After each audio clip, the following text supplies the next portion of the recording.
It is Friday, April 19th, and I'm going to just say buckle up because I've got some things that I would like to bring to your attention to. News that you might not have heard about somewhere else. And so we're just going to dig right in.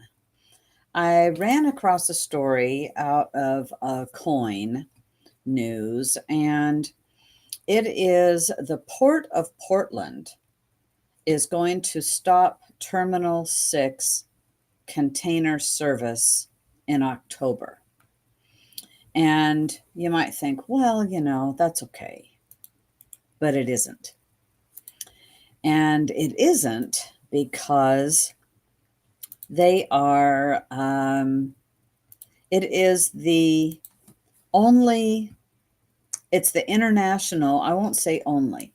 There's lots I don't know about this. I was doing some research this afternoon, but it is the international terminal that takes container ships out of the U.S. out of here.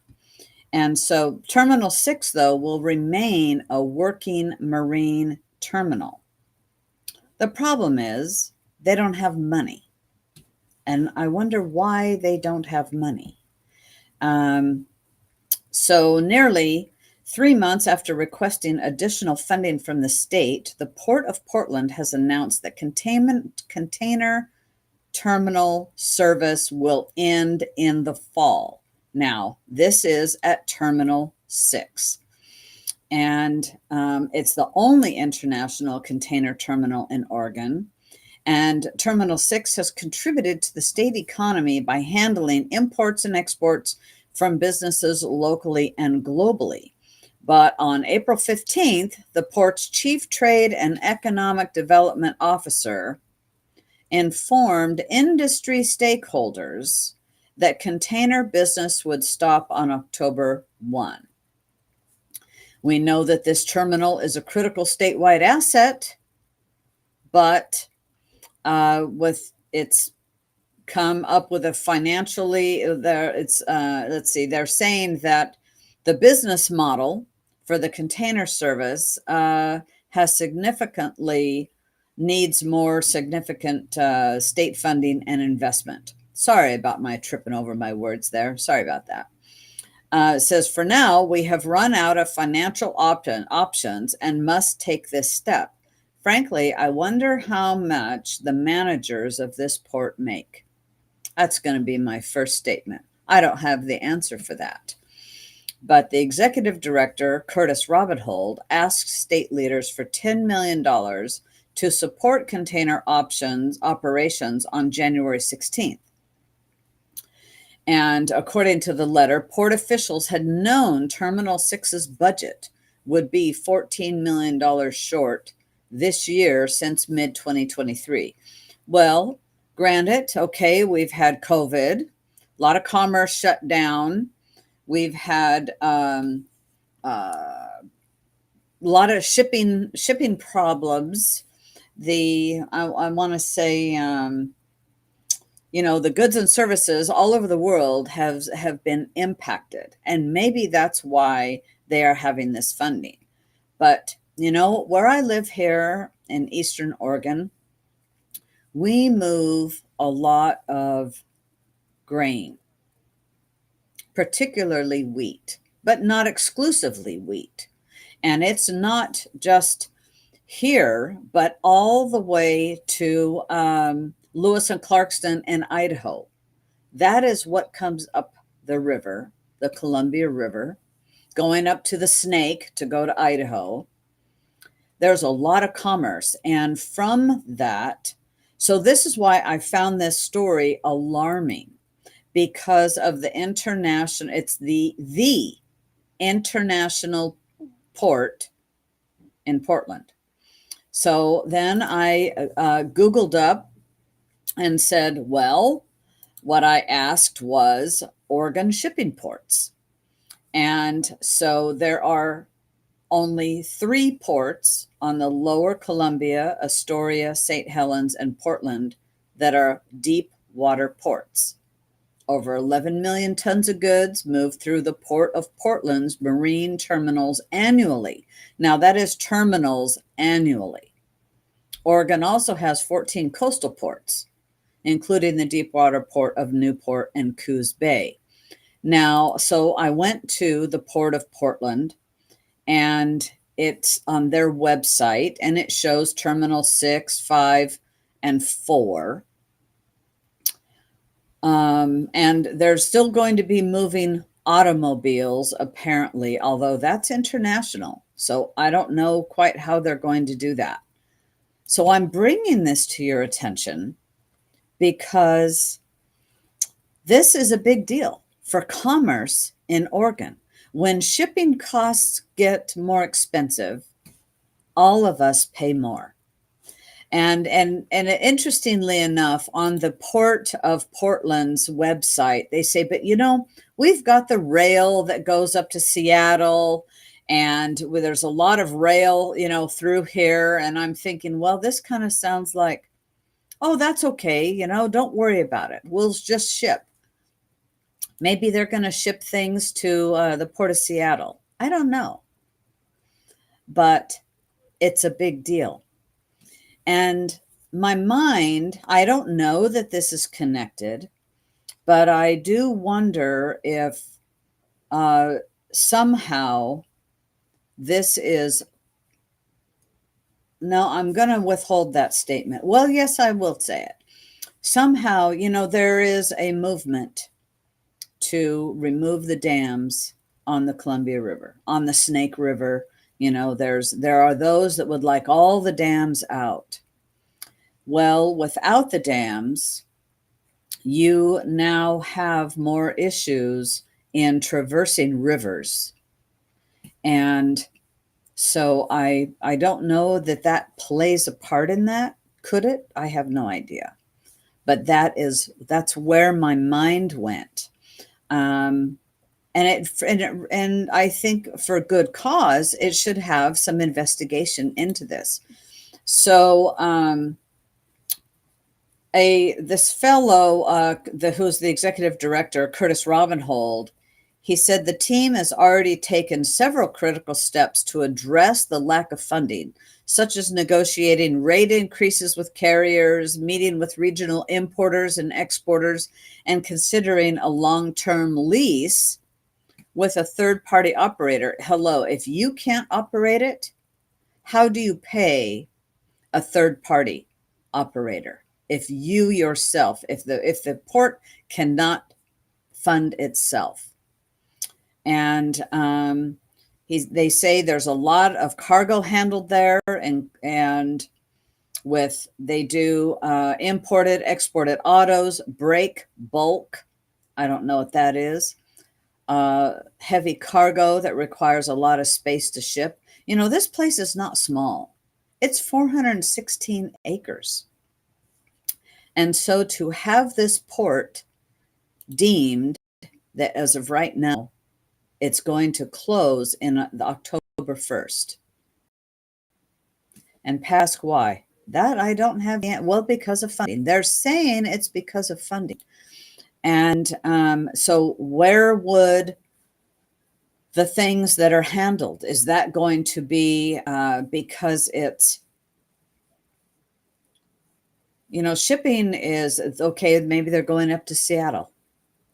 But anything that any other port that things touch, it just adds to more costs of shipping, which is the costs of goods. So I don't know. Why do we want to remove the dams? I don't want to remove the dams, but there are people that think that in order to save the salmon, that's what must be done, even though there are studies that show rivers that have no dams, there is the same amount of salmon return. And quite frankly, it was great when Congressman Cliff Bentz held a congressional hearing in Tri-Cities regarding the potential dam removal. It was a discussion on the Snake River with the stakeholders. And it was fascinating going to that and listening to the scientists that have done the studies and determined this and or spoke of studies. Maybe they didn't do all the studies, but they certainly spoke of the studies. And they said the problem is in the ocean. What's happening to the salmon in the ocean? And it is not the dams. The technology has changed so much, but that's not where I was going with this. That was just a side note. And but I believe that it is a big deal that Terminal 6 is set to close on October 1st. You know, harvest here in Eastern Oregon in Umatilla County and the surrounding area, harvest of wheat starts in July. And it might start in other areas, but I see it starts in July here. And it goes for quite a while. And the barges, you know, all this grain is not trucked down the Columbia River, it is barged. And, you know, where it goes from there. And I do know that our wheat that's grown locally right here, a lot of it goes to Asia. So that is international. So now what's going to happen? I do want to know. And that's why I mentioned about the dams and up the Columbia River. Because I don't know that the Portland Terminal 6, it says it is the only international terminal in the article. So that makes, and then my mind says, well, you know, or actually common sense, quite frankly, says, well, let's see, over here we have wheat, that's an international crop, and that's an international port. Maybe they're going to take it all to Seattle. I don't know. But I wanted to bring that to your awareness because I personally think it's going to be a big deal. And maybe they will end up funding it, but they haven't done it yet. And they asked in January, and we are now in April. So they've, Lori, I like your comment there. So we'll see. You know, I don't know. It's going to be interesting. But when a port shuts down, it is a big deal. That says it will still be a terminal, but who knows? Some other bad news for Oregon is the Oregon schools uphold the rule allowing boys and men to compete against women in school athletics despite the backlash. And if you haven't heard about the backlash, well, a boy was competing in women's track and field. And of course, I won't say of course, but broke the record. So he was the winner. And this comes after 12 Republican state lawmakers issued a letter to the association asking it to revoke its policy, citing unfairness and safety concerns. And so that is the Oregon School Activities Association, and it has upheld its policy of allowing biological boys who identify as transgender to compete against female students, athletes in high school sporting events. And I really do believe that that is just unfair and actually unsafe because as I have seen some video from volleyball, in a men's or a boys volleyball, the net is taller than it is in girls. And so there have been injuries. There's been injuries in sports from boys and men playing in women's sports. And frankly, I feel that these are, why do they want to undermine women's sports? Are these men that are, they can't compete, they're weak, they cannot compete against other boys or other men, that they now need to come in and dominate women's sports? I don't know.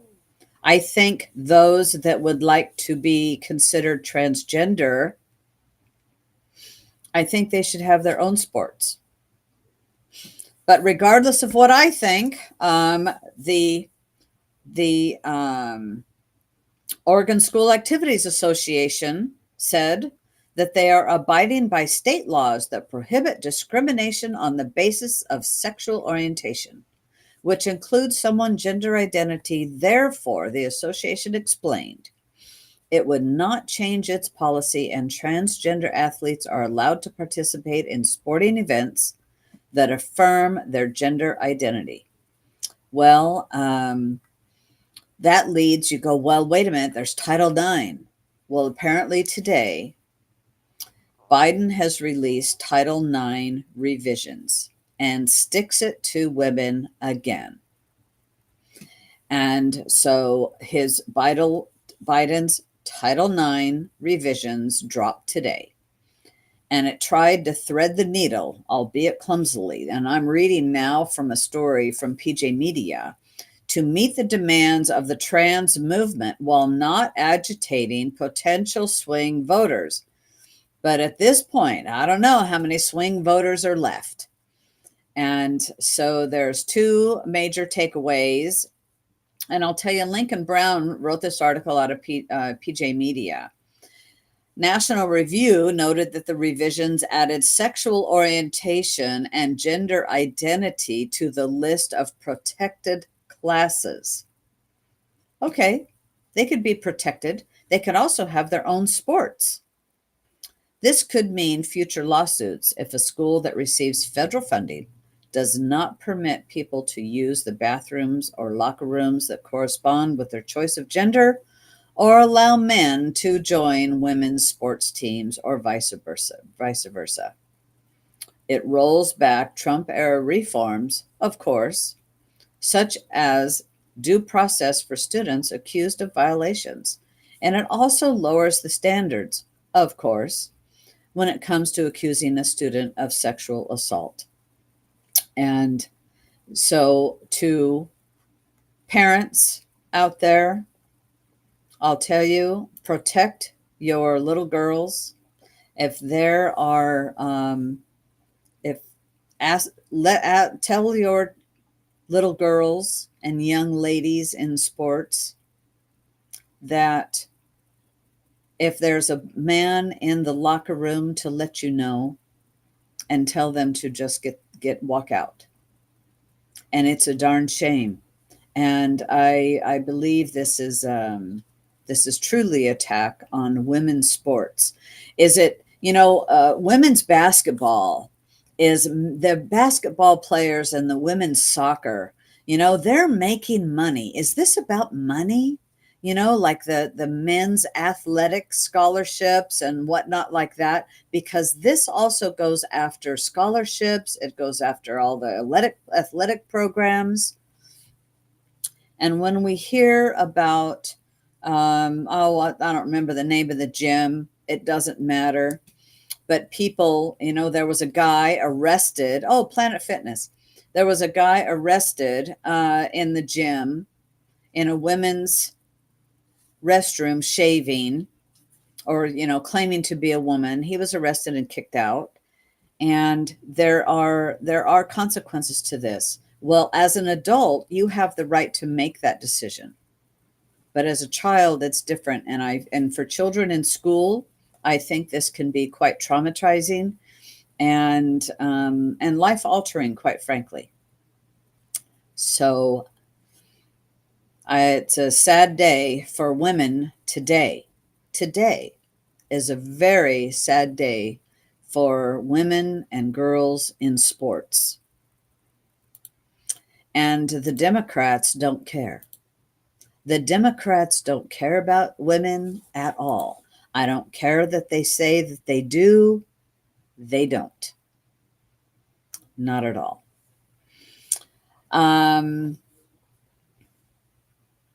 Something else I wanted to talk about today a little bit is there is Portland's school district, there is a lot of fallout from the Portland teachers strike as it continues through with the teachers unions now facing $100 million lawsuit by several parents who allege the Portland Association of Teachers, PAT, and the Oregon Education Association held an illegal strike. And this is a story out of Coin News. And that is just not going to be a good thing. You know, they're wasting money, striking, promising a lot, having to cut. They've overpromised. Their budgets don't aren't able to meet the demands that has been negotiated by the teachers unions. And it's truly not about the students. In my opinion, it is not about the students whatsoever. And it's about pay, it's about elections, and even with what that Title IX revision, that is all about elections. The Democrats trying to appease a small group of people. You know, I'm sure it is less than 1% of the people in our nation are trans, although they're trying to grow that by a lot. And I think going back to women and girls in sports, if there's a person that would like to be considered transgender on an opposing team, walk away. Don't compete. You know, there was a female boxer. She gave up the title fight because it was a man was going to fight her. That could have killed her or injured her for life. And I commend her for walking away. Something that she has worked hard at, has a passion for, and yet a fellow who says he's, by gosh, I'm a girl now. And yet and maybe even still is intact. We'll just call it what it is. They're intact. No, it is, it's a mind game, truly. And it is destroying women's sports. So this teacher strike, this is not about the children at all. This is about votes. So buckle up. We have some more bad news, some things I just wanted that you maybe didn't hear about. Multnomah County, an outreach team had gone around. So they were going around Multnomah County to the addiction. It's an addiction crisis team that went out, and 14% of the people contacted downtown received same-day drug treatment. That's a good thing. But here you have, and it actually is a little bit better because that was only 14 asked for drug treatment. So a third of the people that they talked to, and Lord knows, because of the legalization of drugs here in Oregon, it just skyrocketed. The drug issues and the homeless issues has skyrocketed. And so a third of the people that were contacted asked for treatment or detox. That's good. That is good news. 26% asked for shelter. And this was a pilot project. There were 99 people contacted. And what is difficult is the housing, but it's all difficult. Getting them into treatment or detox. 6% wanted mental health. And so others needed other types of supports. And we need to have compassion for people that are down on their luck, that are addicted to drugs or alcohol. But at the same time, and asking them, do you want help? Are you ready for help? That's compassion. It truly is. And helping somebody get help, but you cannot force them at all. It doesn't work when it's forced. I have 30 years of sobriety. I know what I'm talking about. And I'm very happy that I made that choice in my life to turn it around. So I'm, but it's still, that's about the reality. 30% of the people. Something else, we're going to get, no, Biden has been bragging about defying the Supreme Court. And this is not good. I wanted to talk about this and another Biden story because I have expressed on our program who's running the show. It's not Biden. Biden is not, in my opinion, is not running the show. I don't know who's running the show. And I don't believe that we have somebody who has clearly, you can see he's reading his notes. He can't put two sentences together. He cannot walk. He gets lost on stage. People are guiding him every step of the way. Why is this charade happening in America? That's what I would like to know. Why is this being allowed to happen in America? It's awful, and it shouldn't be. It shouldn't be. And yes, I can say it's because there's people that don't care. Oh, it's part of the plan. Yes, it is. It's the plan. It's the destruction. It's the destruction of America. But here you have, our Supreme Court is the top law of the land. And Biden brags about defying the Supreme Court when he talks about the forgiving student debt. Oh, yeah, the Supreme Court says I can't do that, but I've done it. I'm going around it. And I'm doing it. And you're going to have electric vehicles. I don't care. So it is such a shame. And he's slurring his words. He's having much more difficult time talking. And I get a kick, not a kick because it's sad. It's sad for our country. But you saw with, maybe you did, maybe you didn't. I saw Trump at a bodega, and the people are there. They're singing, and they're praising Trump. And so here goes Biden goes to a bodega.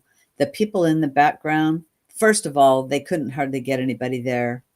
And the people in the background had no excitement in their eyes. They were not happy to see Biden.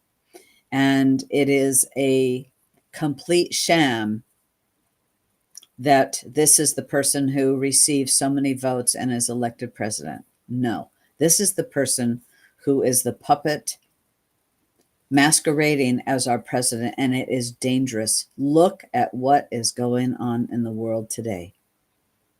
Not just America, but in the world today. It is very, very dangerous. And how is he just going around? There isn't enough lawyers, quite frankly, to take on everything that the Democrats are doing and that Biden is doing. There just isn't. And also, Biden today restricts new oil and gas leasing on 13 million acres of Alaskan land. This is from the Epoch Times, and it is today. So when you take off access to our resources, this is energy insecurity that we're talking about. And that's a quote from Representative Lisa Murkowski of Alaska. It's a really bad, it's awful.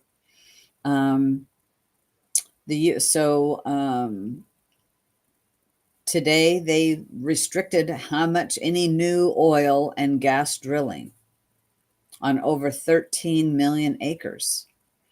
And it's they're just tightening the screws And so, we have to just be prepared, buckle up, cinch the belt. I would be careful on what you're spending your money on. That's just personally, I would be careful because things are not going to get better. That's my view, my viewpoint. We do have some wins, but they're few and far between. And a one win that we have is the Texas is actually doing a fabulous job at the border. So much so, there's this from Judicial Watch. Texas border operation captures 500,000 illegal immigrants and thousands of felons. And, so this month, the state published an update on the security initiative's work since it was put into place. And over 500,000 illegal immigrants have been captured, and more than 41,500 criminal arrests have been made, with more than 36,900 felony charges filed. Additionally, Texas officials have transported over 100,000 illegal aliens to sanctuary cities throughout the country that openly welcome and protect migrants. And New York received the largest chunk of 42,000. And yes, I think they should all be deported, but I think it's better that they are sending them to cities so that everybody realizes, it's the country is waking up that it is not just our southern states that have a border problem. It is all of our states, and especially those that have decided to be sanctuary states, such as Oregon is. It's awful. And so kudos to Texas that is stopping these people. Of course, they sent a bunch back, turned them over and sent them back. So it's, they've it's just a good deal because Biden isn't doing this. Mayorkas is not doing this, but Texas is. Build the wall, and they're continuing to build the wall. And I just we have to. We have to, and I'm glad that that Greg Abbott is the governor there that is taking care of this and doing that because he's helping the rest of America. So I was talking a little bit ago just about the lawyers, there's not enough lawyers. This story is from the Epoch Times, and conservative lawyers reveal retaliation that they have faced over politics. And there has been a lot of lawfare and a lot of lawfare against judges, or not judges, but lawyers that have been fighting for election integrity, Trump's lawyers, any conservative lawyer that is helping people, lawyers from all over. There's no question there's a political bias in the legal profession that skews dramatically to the left, one expert said.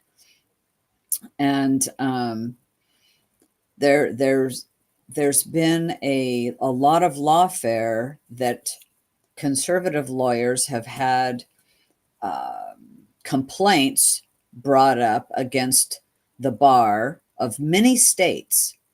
And so here's just a few. A California court judge ruled in March that John Eastman should be disbarred for helping President Donald Trump challenge the outcome of the 2020 election.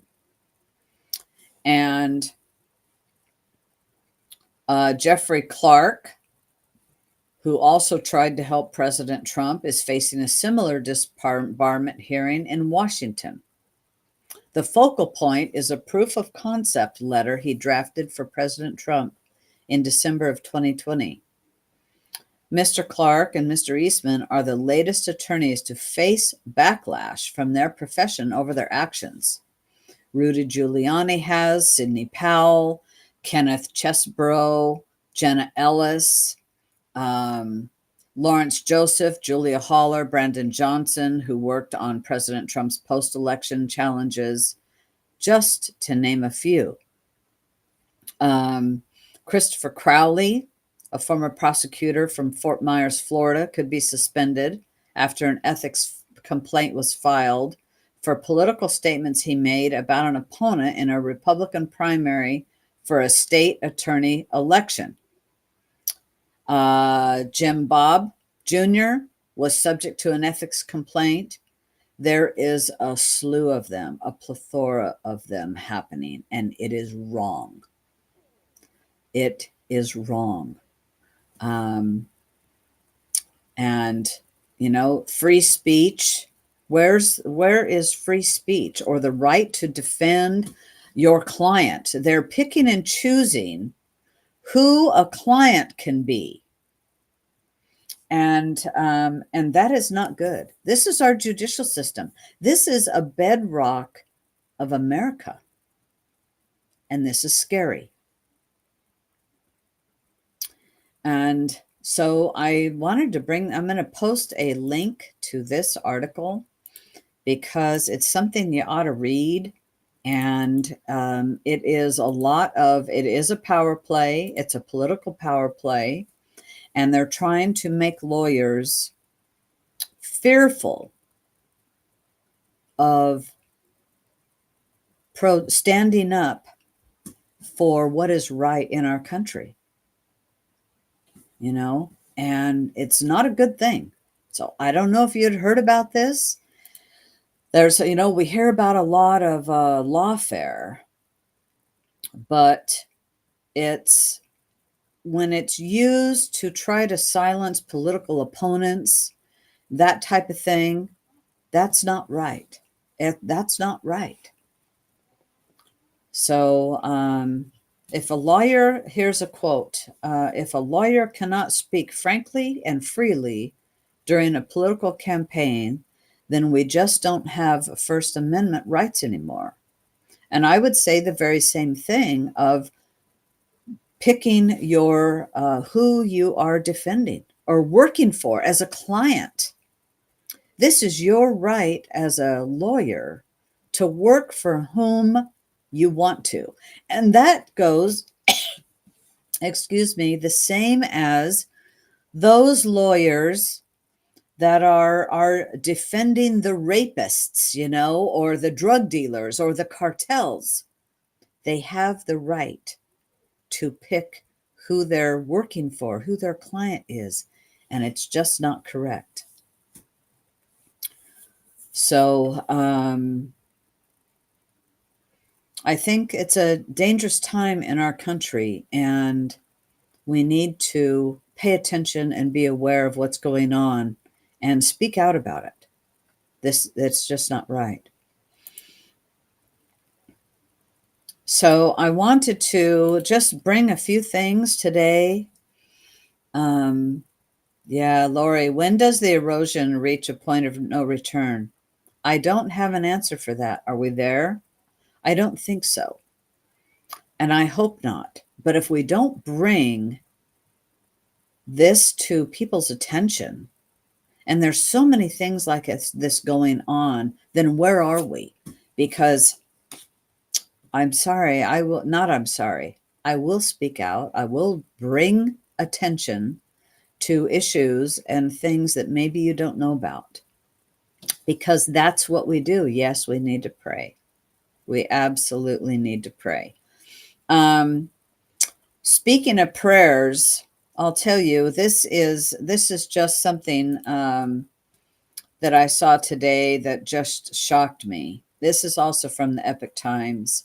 Planned Parenthood abortions among top 4 leading causes of death in America. The organization reduced the number of consultations on health issues while it focused on providing abortion services. And what shocked me is that 97% of the time, the organization is recommending an abortion. 97% of the time.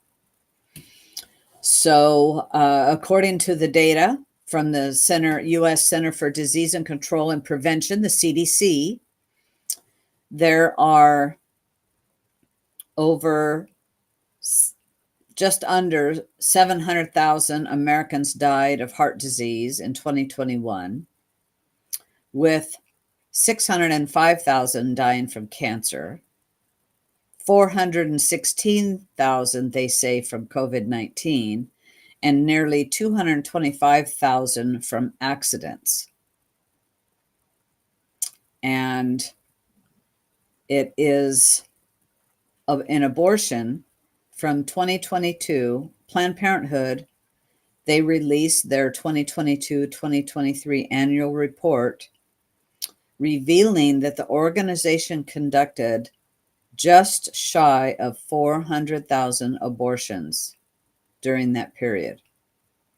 And this puts abortions performed by Planned Parenthood in the top 4 leading causes of death after heart disease, cancer, and COVID-19. And that's a quote from Marjorie Dannenfelser, the president of Susan B. Anthony Pro-Life America Group. And 97% of the time, they are recommending abortion. It's a big industry. Don't let anybody fool you. It's a big industry. And, there's times when someone would need that. And I don't shame anybody for having one at all. But it should not be used as a birth control mechanism or big business, quite frankly. Big business, not at all. So I wanted to share with you something else. I thought this was interesting. This is from Oregon Catalyst. Democrat internal battles that we don't see. Actually, it says Democrat internal battles you don't see. And the some examples of interconflict within the Oregon Democrat Party is the biggest Oregon Democrat fundraiser of the year that was in Portland was met with 50 angry anti-Israel protesters who demanded yanking U.S. support for Israel and for an extended ceasefire. So yeah, there you are. The Oregon example is similar to when Biden was interrupted by the same pro-Hamas protesters in North Carolina and in New York during the glitzy fundraiser with Obama and Clinton. It is all building up to intensity before the Chicago convention. Also this week, it was discovered that former Oregon State Representative Brian Clem has raised $1 million in a PAC called Oregonians Are Ready, which is dedicated to electing moderate Democrats to Oregon State Legislature. So while you think all of the Democrats are radical, they're not. A PAC that is to elect moderates. Possible target races for the new Brian Clem PAC, Oregonians Are Ready, are 6 contested representative Democrat primary battles this election. District 8, 16, 33, 35, 40, 37, and 46.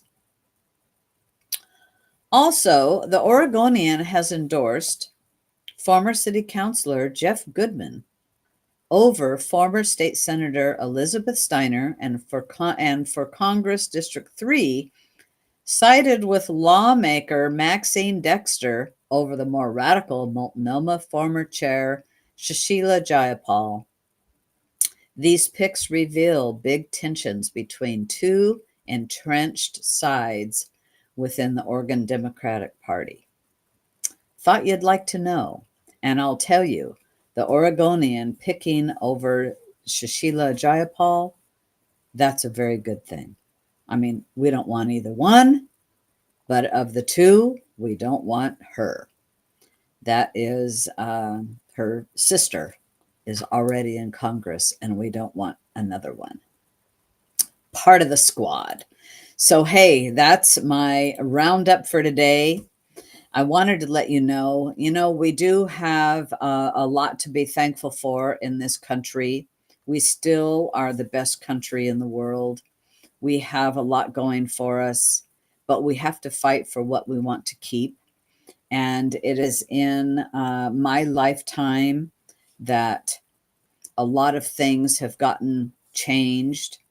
You know, no more pledge allegiance in schools, flags out of schools, and we have to fight to reverse it. And it's not going to be easy, but we have to. It's we're in a cultural revolution, and we have to work the reverse of that, right? The countercultural revolution. So anyway, I just wanted to share some of these things with you today, and blessings. Have a wonderful weekend. It was a beautiful day today. I got to go to watch my great niece play softball today before a captive audience, and it was just nice being out in the sunshine and about 70 degrees and watching the kids play. Oh yeah, they were all girls. All girls. Everybody, have a great weekend. Take care. And Kevin will be back on Monday. Stay safe, pay attention, and don't forget to pray.